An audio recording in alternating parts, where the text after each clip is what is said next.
મહત્વપૂર્ણ સમાચાર પ્રાપ્ત થઈ રહ્યા છે। ગુજરાતમાં બુટલેગરો બેફામ બન્યા છે। પોલીસ જે આરોપીને પકડીને લઈ જઈ રહી હતી તેને ટોળું આવીને છોડાવી ગયું। ઝીંઝુવાડાના પીએસઆઈને છરીના ઘા ઝીંકીને બુટલેગરને છોડાવી ગયા ગુંડાઓ। 30થી વધુ ગુંડાઓ બુટલેગરને છોડાવીને ફરાર થઈ ગયા। પીએસઆઈ કેવી ડાંગરની હાલત ગંભીર હોવાથી સારવાર માટે ખસેડવામાં આવ્યા છે। ગુંડાઓ પોલીસ પર હુમલો કરીને બુટલેગર જાલમસિંહને છોડાવી ગયાની જાણકારી મળી રહી છે। અને આ બુટલેગરનો ઇતિહાસ પણ મોટો છે। તે ઘણા સમયથી આ જ રીતે દારૂનું વેચાણ કરતો આવ્યો છે। જ્યારે પોલીસના સકંજામાં તે આવ્યો તો તેને છોડાવવા માટે 30થી વધુનું ટોળું ત્રાટક્યું। પીએસઆઈને છરીના ઘા પણ ઝીંકી દીધા।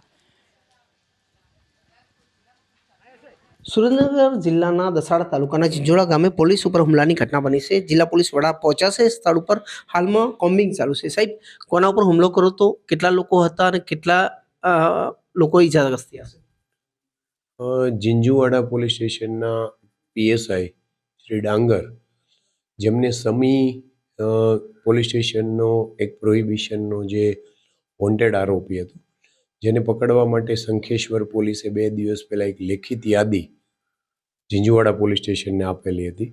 ડાંગરને એવી માહિતી મળેલી હતી કે આ આરોપી જેનાબાદ આસપાસ હાજર છે, એટલે પીએસઆઈ ડાંગર અને 3 કોન્સ્ટેબલે જેનાબાદથી એને પકડી અને જ્યારે ખાનગી વાહનની અંદર પોલીસ સ્ટેશન તરફ લાવી રહેલા હતા ત્યારે ઝીંઝુવાડા ગામના એન્ટ્રી પાસે ટોળાએ એના ઉપર હુમલો કરેલો હતો। એમાં પીએસઆઈ ડાંગરને ઈજાઓ પહોંચી છે, એક કોન્સ્ટેબલને ઈજાઓ પહોંચી છે અને હાલ ઝીંઝુવાડાની અંદર અને આસપાસ જ્યાં આરોપી હોઈ શકે તેવી તમામ જગ્યાએ અલગ અલગ ટીમો બનાવી અને કોમ્બિંગની કાર્યવાહી ચાલુ છે અને આરોપી પકડવા માટેની અલગ અલગ ટીમો પણ કાર્યરત છે।